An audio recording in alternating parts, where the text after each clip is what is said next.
Ka-success, ito naman yung pang-apat sa listahan natin. Yung title, nauubusan ka ba ng idea sa paggawa ng video sa Facebook? Pag-usapan natin ay ang product reviews. So, ito yung pwede mong pagkuha ng idea. Narito ang ilang halimbawa ng mga produktong maaaring magkaroon ng interes ang iyong audience. Una, smartphone. Ang mga smartphone ngayon ay hindi lang pantawag at pantext. Mayroon itong maraming advanced features tulad ng magandang camera, malaking storage capacity at mabilis na processor.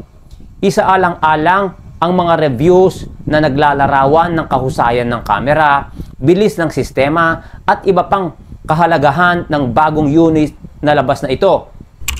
Pangalawa, wireless earbuds. Sa mundo ngayon kung saan lahat ay nagsisimula ng mawalan ng headphone jack, ang wireless earbuds ay naging isang mahusay na kahalili. Tignan ang mga review na nagtatampok ng kalidad ng tunog, haba ng buhay ng baterya at konektibidad.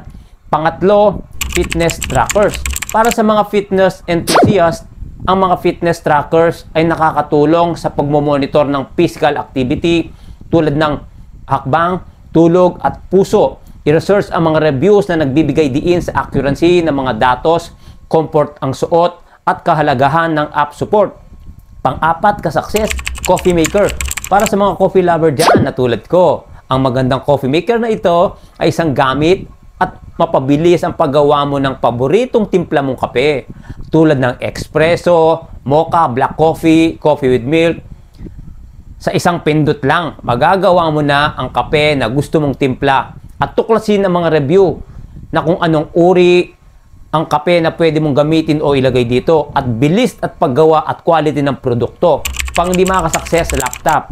Ang laptop ay isang pangunahing gadget para sa marami. I-highlight ang mga reviews na nagbibigay diin sa performance ng laptop, haba ng buhay ng baterya at portability. Sana guys may napulot ka or nagkaroon ka ng idea sa binigay nating halimbawa ng product review sa paglalarawan sa mga produkto.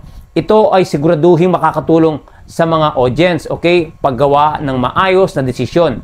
Nais natin na maging gabay sa kanilang pagbili.